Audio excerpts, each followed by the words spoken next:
পুনৰ লৈ আহিছো স্কলাৰশ্বিপ সম্পৰ্কীয় এটা ঘোষণা। কি স্কলাৰশ্বিপ জানিবলৈ আমাৰ আজিৰ এই ভিডিঅ'টো সম্পূৰ্ণকৈ চাবলৈ নাপাহৰিব। বড়োলেণ্ডক প্ৰশংসাৰে উপচাই পেলালে মাননীয় প্ৰধানমন্ত্ৰী নৰেন্দ্ৰ মোদী ডাঙৰীয়াই।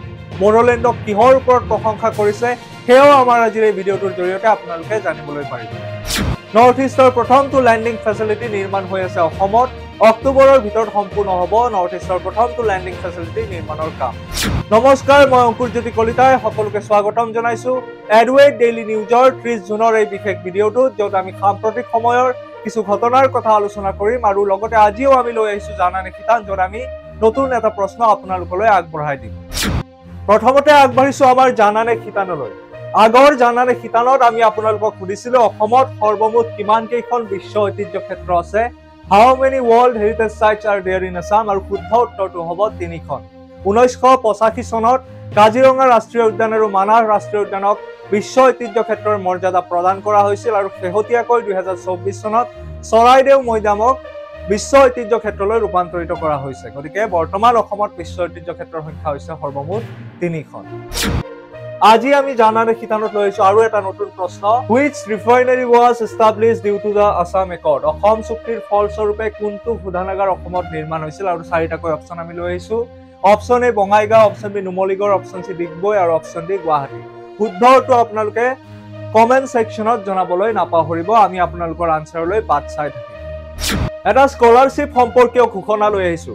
Directorate of T tribes and আদিবাসী ৱেলফেয়াৰ আছামে স্কলাৰশ্বিপৰ বাবে আবেদন বিচাৰিছে আৰু এই স্কলাৰশ্বিপ প্ৰদান কৰা হ'ব টি ট্ৰাইবছ এণ্ড আদিবাসী কমিউনিটিৰ লোকসকলক। টি ট্ৰাইবছ আৰু আদিবাসী কমিউনিটিৰ যিসকল ছাত্ৰ ছাত্ৰী আছে তেওঁলোকক এই স্কলাৰশ্বিপ প্ৰদান কৰা হ'ব।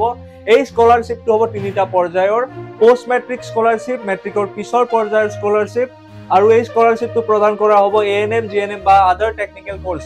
ANM, GNM বা বেলেগ যি টেকনিকেল কোৰ্চত যদি কোনোবা ছাত্ৰ ছাত্ৰীয়ে পঢ়ি আছে তেওঁলোকক এই স্কলাৰশ্বিপ প্ৰদান কৰা হ'ব। লগতে হায়াৰ ষ্টাডিজ যিসকল ছাত্ৰ ছাত্ৰীয়ে কৰি আছে তেওঁলোকক এই স্কলাৰশ্বিপ প্ৰদান কৰা হ'ব। এই স্কলাৰশ্বিপৰ আবেদন কৰিবলৈ তেওঁলোক অসমৰ স্থায়ী বাসিন্দা হ'ব লাগিব আৰু লগতে টি ট্ৰাইবছ এণ্ড আদিবাসী কমিউনিটিৰ লোক হ'ব লাগিব। লগতে কি হ'ব লাগিব? চাহ জনগোষ্ঠীয় বা আদিবাসী কমিউনিটিৰ লোক হ'ব লাগিব। তাৰ লগতে কি লাগিব? ফেমিলি ইনকাম বছৰি 5 লাখতকৈ কম হ'ব লাগিব। এই স্কলাৰশ্বিপৰ বাবে আবেদন কৰিবলৈ ইয়াত দিয়া ৱেবছাইট কেইটাত গ'লে আপোনালোকে আবেদন কৰিব পাৰিব। লগতে এই স্কলাৰশ্বিপৰ আবেদনৰ তাৰিখ আৰম্ভ হ'ব 1 জুলাইৰ পৰা 15 আগষ্টলৈ। এই স্কলাৰশ্বিপ আবেদনৰ সময়সীমা বান্ধি দিয়া হৈছে। গতিকে ইয়াৰ ভিতৰত আপোনালোকে এই স্কলাৰশ্বিপৰ বাবে আবেদন কৰিব লাগিব আৰু সোনকালে যেতিয়া এপ্লিকেশ্যন পৰ্টেল আৰম্ভ হ'ব আপোনালোকে আবেদন কৰি ল'ব আৰু আকৰ্ষণীয় বিত্তীয় সাহায্য লাভ কৰিবলৈ সক্ষম হ'ব। আহিছো পৰৱৰ্তী খবৰটোলৈ। প্ৰধানমন্ত্ৰী মাননীয় নৰেন্দ্ৰ মোদী ডাঙৰীয়াই কালি মন কী বাতৰ 123 সংখ্যক এপিছডত তেখেতে উল্লেখ কৰিছে যে আমাৰ বড়োলেণ্ডৰ যি ফুটবল কালচাৰ সেয়া কেনেকৈ ভাৰতৰ ভিতৰতে এক উল্লেখনীয়। তেওঁ কৈছে যে বড়োলেণ্ডৰ যি CEM কাপ বড়োলেণ্ড টেৰিটৰিয়েল ৰিজনত অনুষ্ঠিত হয়, তাত ভাৰতৰ বিভিন্ন দলে অংশগ্ৰহণ কৰে, বিভিন্ন খেলুৱৈ অংশগ্ৰহণ কৰে, যিয়ে এই ৰিজনক গোটেই ভাৰতত এক আগবাঢ়ি যোৱাত সহায় কৰিছে।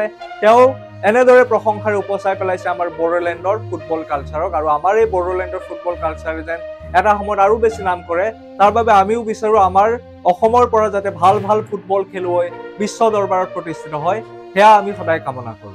পৰৱৰ্তী খবৰটোলৈ আগবাঢ়িছো। নৰ্থ ইষ্টৰ প্ৰথমটো ইমাৰ্জেঞ্চি লেণ্ডিং অক্টোবৰৰ ভিতৰত সম্পূৰ্ণ হ'ব।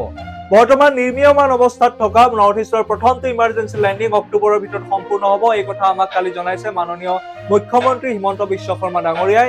আৰু এই যিটো ইমাৰ্জেঞ্চি লেণ্ডিং সেইটো নিৰ্মাণ কৰি থকা হৈছে মৰাণ বাইপাছত, আৰু ইয়াত সুখয় আৰু ৰাফেলৰ নিচিনা ডিফেন্স এয়াৰক্ৰাফ্টৰ লগতে চিভিলিয়ান এয়াৰক্ৰাফ্টো ইয়াত লেণ্ডিং কৰিব পাৰিব। আৰু ভৱিষ্যতে আৰু 2টা এনেকুৱা ইমাৰ্জেঞ্চি লেণ্ডিং ফেচিলিটি নিৰ্মাণ কৰা হ'ব বুলি তেখেতে আমাক জনাইছে। গতিকে ইয়ে আমাক ফ্লাইটসমূহ ইমাৰ্জেঞ্চি লেণ্ডিং কৰাত নিশ্চয়কৈ সহায় কৰিব বুলি আমি দৃঢ় বিশ্বাস। আবাৰ অসমৰ বাবে গৌৰৱৰ কথা যে তামুলপুৰ জিলাৰ তামুলপুৰ ডেভেলপমেণ্ট ব্লকে ভাৰতৰ 500খন এছপিৰেশ্যনেল ব্লকক অতিক্ৰম কৰি পেলাই ভাৰতৰ ভিতৰতে শীৰ্ষস্থান লাভ কৰিবলৈ সক্ষম হৈছে। নীতি আয়োগৰ পাৰফৰ্মেন্স ইভালুৱেশ্যনৰ ওপৰত ভিত্তি কৰি তামুলপুৰে এই স্থান অধিকাৰ কৰিবলৈ সক্ষম হৈছে।